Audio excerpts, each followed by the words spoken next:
Hey guys, I am Jeannie and this is my baby Pochi. And I would like to introduce to you my fur baby. So we adopted him noong September 28 and love na love niya talaga tumambay dyan sa laptop. Naaalala ko that time na hindi pa siya marunong kumain o uminom man lang, kaya nagtsatsaga akong painumin siya ng gatas habang hawak ko siya sa batok para hindi siya makatakas. And luckily, successful naman itong naisip kong paraan para makainom man lang siya.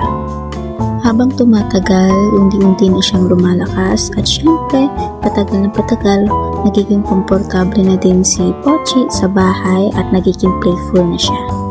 Pochi ang name niya, and yes, he's a boy. Pero that time kasi nung nag-iisip pa ako ng name, sabi ko Pot-Pot na lang since short for pulot.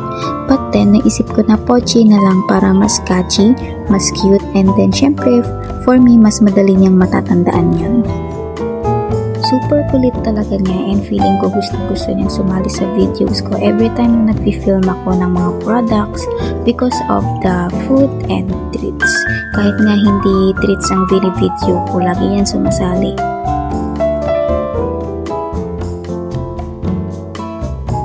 Napapansin ko rin dito na nahihilig na siya sa matataas na lugar, kaya lagi siyang nasa balikat ko.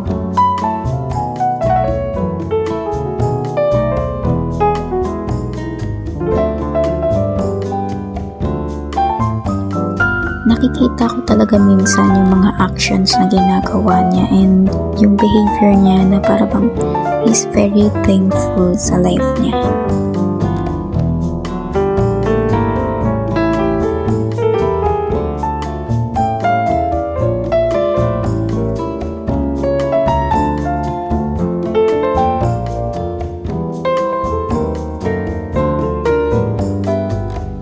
Every time na may sinasabi ako or kapag kinakausap ko siya, parang nakikinig talaga siya.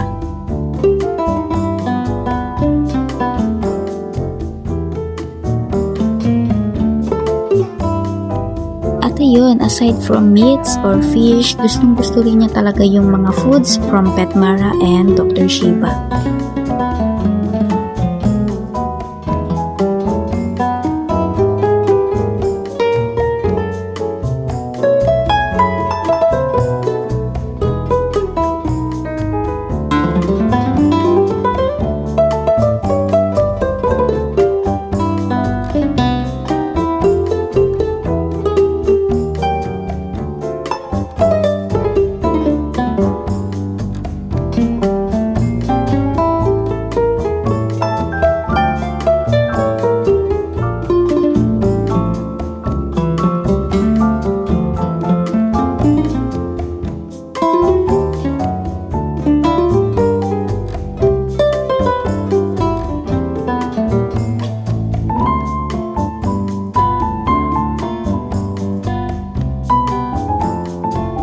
Habang lumalaki nga itong si Baby Pochi, sinasanay ko na rin siyang isama sa labas nang sa ganun mawala yung takot niya.